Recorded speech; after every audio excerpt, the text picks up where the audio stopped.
Traditions are the foundation of any society. They can be beautiful, emotionally enriching, enlightening, and also controversial. In Nepal, there is a tradition of worshiping prepubescent girls as the manifestation of divine energy. The Kumari, or Living Goddess, is believed to be the incarnation of the fearsome Hindu goddess Durga. Although the practice started in the 17th century, there is evidence of virgin worship in Nepal over 2,300 years ago. Let's dive deeper into the unusual world of a Kumari. Kumaris are drawn from the Newar community, the original inhabitants of the Kathmandu Valley. In this society, karma, astrology, and deities play a vital role in daily life. The Kumaris, or living goddesses, are young prepubescent girls who receive the special powers of goddess Kali and Taleju. They are chosen at a very young age and remain the Kumari until puberty. The tradition is only followed in a few cities, including Kathmandu, Bhaktapur, and Bungamati, with the royal Kumari in Kathmandu being the most recognized.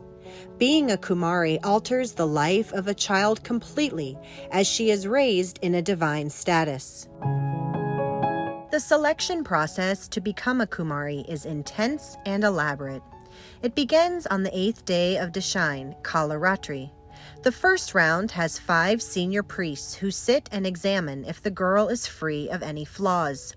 She should have not started menstruation, be in sound health, have no marks or scars on her body, and have no loss of teeth.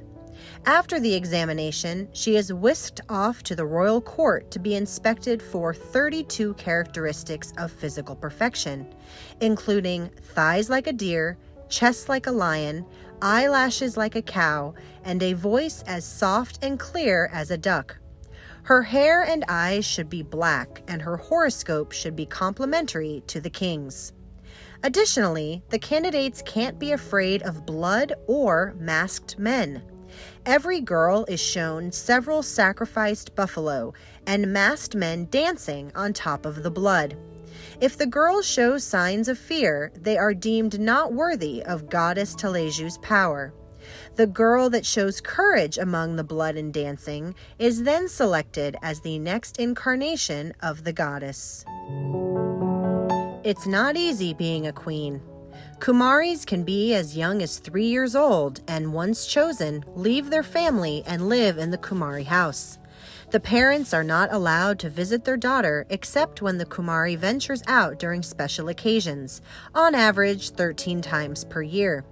She is supposed to wear clothes that are red in color, with her hair in a top knot and a fire eye painted on her forehead. The living goddess is believed to bring good fortune, and visitors come to the courtyard to catch a glimpse of her through a window. The more fortunate or better connected get to visit the Kumari in her chambers. During the visit, the actions of the goddess are closely observed and interpreted as a prediction of the visitor's life. For example, crying or dramatic laughter represents a serious illness or death. Rubbing of the eyes predicts imminent death. Trembling symbolizes imprisonment, and picking at food offerings depicts financial losses. If the Kumari remains silent, it means the wishes have been granted. Traditionally, a Kumari was not educated during or after her reign. However, modernization has allowed the girl to attend school or have private tutors. After having everyone attend to the Kumari's needs, the transition to an ordinary life can be challenging. Once the living goddess starts menstruation, she is considered impure and the search begins for a new Kumari.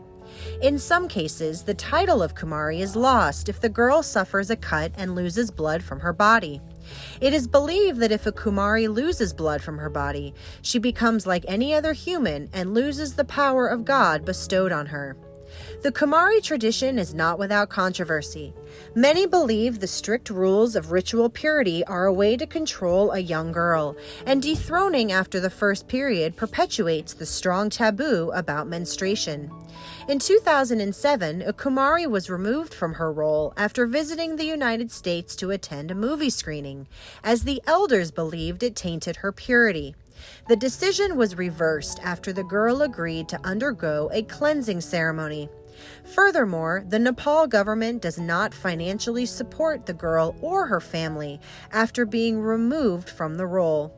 Time will tell how the tradition of the Kumari will change with future generations.